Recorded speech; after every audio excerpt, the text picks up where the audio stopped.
ప్రభువైన యేసుక్రీస్తు నామములో మీ అందరికీ వందనాలు. నేటి దేవుని వాక్యము 139వ కీర్తన 8వ చరణం.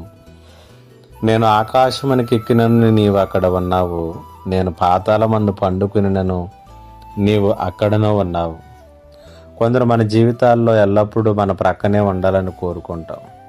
మరికొందరు వారి జీవితాల్లో ఎవరినైతే ఎక్కువగా ఇష్టపడతారో, నమ్ముకుంటారో వారి ప్రక్కనే ఉంటే ఏదైనా చేయగలము, ఎంత కష్టాలైనా భరించగలమని చెబుతారు. కానీ ఎంతవరకు అలా మనం అనుకున్నటువంటి వారు ఉంటారో మానవాతులముగా మనం ఎప్పటికీ కూడా పూర్తిగా చెప్పలేం.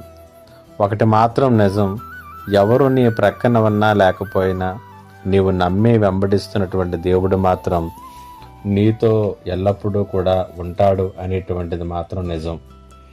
139వ కీర్తనలో 8వ చరణంలో ఈ మాట మనం చూస్తున్నాం. నేను ఆకాశమునికి ఎక్కిపోయినా అక్కడ నీవు నాతో ఉన్నావు, నేను పాతాళమందు పండుకున్నా నీవు అక్కడ నాతో ఉన్నావు అంటూ ఉన్నాడు. కాబట్టి మన ఉన్నత స్థితిలోనూ దీన స్థితిలోనూ ఆయన మనతో పాటు ఉన్నటువంటి దేవుడు అనేటువంటి విషయాన్ని ఇక్కడ తెలియచేస్తున్నాడు.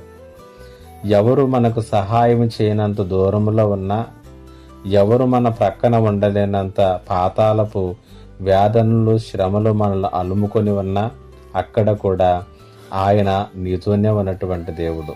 ఇప్పటికిప్పుడు నీ ఉన్నటువంటి స్థితిలో ఆయన నీ ప్రక్కనే ఉన్నాడు. ఎవరు లేకపోయినా ఆయన నీతోనే ఉన్నాడు. కాబట్టి నీతో ఎవరూ లేరు అనేటువంటి నిరుత్సాహాన్ని నీ వీడు.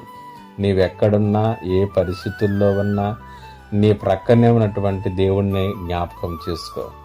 నీవు ఇప్పుడు ఎక్కడ ఉన్నా, హాస్పిటల్ బెడ్ మీద ఉన్నా, ఆర్థికంగా చితికిపోయిన స్థితిలో ఉన్నా, ఆదరణ లేనటువంటి పరిస్థితుల్లో ఉన్నా మర్చిపోకు, అక్కడ ఆయన నీతో కూడా ఉన్నాడు.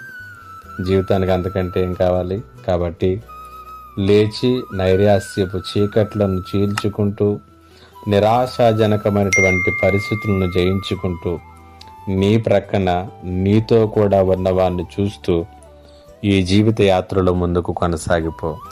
పరిశుద్ధ ఆత్మదేవుడు ఈ మాటల చేత మిమ్ములను ఆదరించి బలపరచునుగాక. ఆమేన్. ప్రార్థన. మా గొప్ప దేవుడు అయిన తండ్రి, నీకు వందనాలు. ఈ మాటల చేత ప్రభా ప్రతి ఒక్కరిని కూడా బలపరచుమని యేసు నామములో అడుగుచున్నాను తండ్రి. ఆమేన్.